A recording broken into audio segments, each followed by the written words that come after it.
Hi, welcome to Think Fit to Be Fit. I'm Tammy, I'm Ericka. and today we're talking about how balance equals success.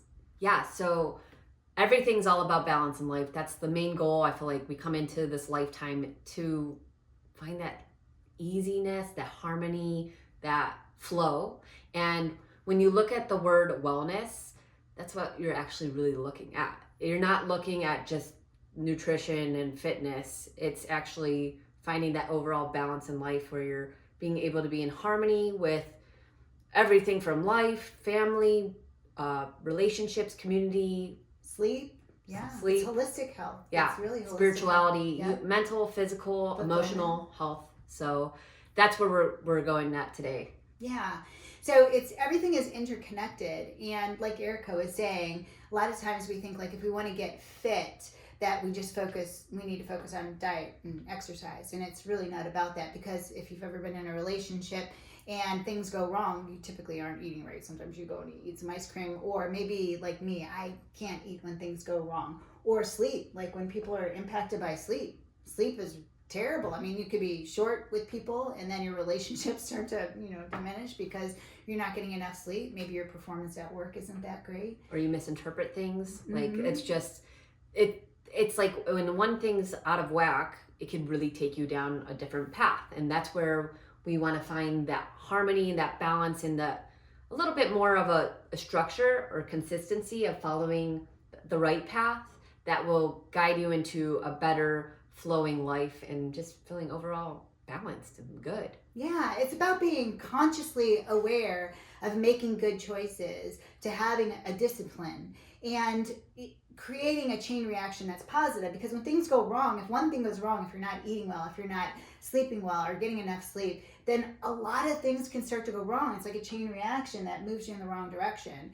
And the objective is to move in the right direction. So being very disciplined and being mindful of making good choices, making sure you're eating right, even when you're emotionally not feeling the best and you want to eat that ice cream instead, eating good food so you don't have big fluctuations in your emotions and your energy levels. The key is being cognizant of that and deliberate with creating positive change in your life. Yeah. So that being said, there's always the negative and the positives, and it's whatever route you decide to take. It's just like your mindset. When we fill our minds with positive thoughts, we're led in the right direction. All these positive things keep happening to us. And if we take the other road with the negativity and you keep dwelling on it, you keep going down that path. So it's so crucial for us to be aware, like Tammy said, being focused on where we're at, really present, and then you'll find that balance naturally. It just connects. Yeah. And you'll see where you're falling off the track. Right. Well, and I think that, to your point, like, what I was saying too, is that we want to be aware, but sometimes it's hard to get to the point of awareness. So how do we get to awareness to know where we might be falling off track if we're deciding to be more strategic and deliberate with what we're trying to accomplish? So one of the things that I've done in my book, Think Fit to Be Fit, is there's a section in there where there's the wall of despair and there is the wheel of success. And the wheel of success is broken down into heart, soul, body, mind. And so we should talk, what is heart, soul, body, mind? So yeah. Heart's everything about how you really feel, your emotions, your natural state, being connected to your values and your highest self, really authentic self. Yeah. And your body is your physical body. So, good nutrition, being focused on energy through eating well, getting enough rest. Rest and recovery is important. Getting to the gym on a regular basis, activity. Yeah. And then soul is spiritual fulfillment. Yeah. So you want to find that unity. You want to find that community, that connection that brings everyone together as a whole. Mm-hmm. And then also the mind. The mind is all about mental health. So they're all interconnected. And I'm going to jump back to spiritual fulfillment.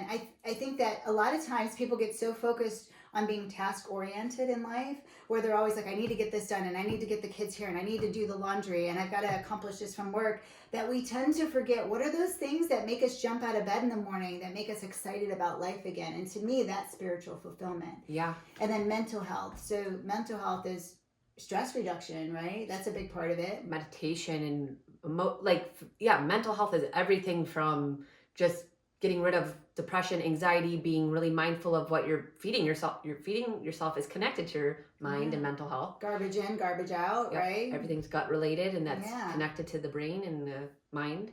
So mind-body connection. Yeah. So in the book, there's heart, soul, body, mind, and that's balance, and that's Ayurvedic medicine. That's where Vedas came from, which is my company, and it's all about heart, soul, body, mind. If you went to an Ayurvedic doctor, and you said, I'm tired, and I'm a little down, and I'm not motivated, conventional doctors might say, well, let's put you on some Prozac, but an Ayurvedic doctor would say, how's your sex life, and how's your social life, and are you exercising, and what types of foods are you eating, and is that right for your constitution, and are you jumping out of bed because you're, engaging in those activities that you really love, like art or singing or whatever that might be. So it's a very different approach.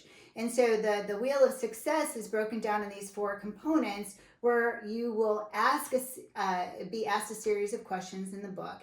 And the questions are broken down into heart, soul, body, mind areas. And if you're doing really well in those areas, you get to put them on the wheel of success. And if you're not doing so hot in those areas, then you have to put them on the wall of despair. And so what's the wall of despair? The wall of despair is what's not going right. Okay, so where did you fall off the path? Like, you need to really hone into those areas.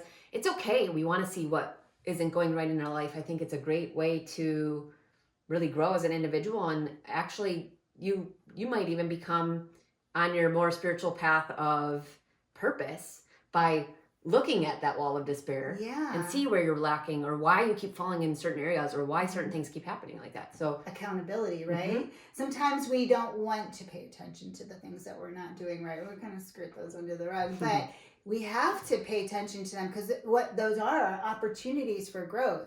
So sometimes we focus on only the things that we're doing right. So maybe we're getting to the gym on a regular basis, but we're not maybe eating as well as we should. Or maybe we're eating really well and we're doing stress reduction and we're got, stuff at home locked in, but we're not doing things that spiritually fulfill us. And it's going to take away from your happiness and your enjoyment and your energy.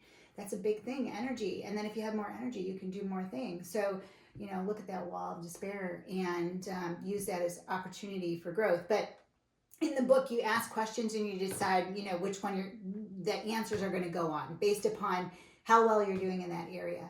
And then a wheel, if you think about a wheel should be balanced. It's a circle. Yeah. Okay, it's like a pie chart. Kind of think about what area do you need to fill in and what area do you need to not fill in. Yeah. I don't know. Yeah. So with the wheel, like a lopsided wheel, if you're doing all fitness related stuff, focusing all on your body, but not focusing on any other aspect, it's a lopsided wheel. It's not going to go anywhere, right? It's just going to be stuck there. So, and if the wheel's really tiny, like if you have a lot of stuff on the wall of despair, it's going to block your progress. And if the wheel's really tiny, you only have a few things on the wheel, even if it's balanced, it's going to take you a long time to get where you're trying to get to.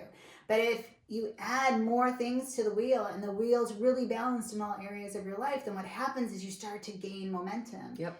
And that's what this is about, right? Yeah, keeping that flow, and then you keep going, and people feel that energy and get re-energized by that, and they're like, I want to do that, and you start getting even more excited about it, and you're helping, and again, fulfilling your soul's purpose. It's going back into the soul part. Yeah, right? I like how you brought that up.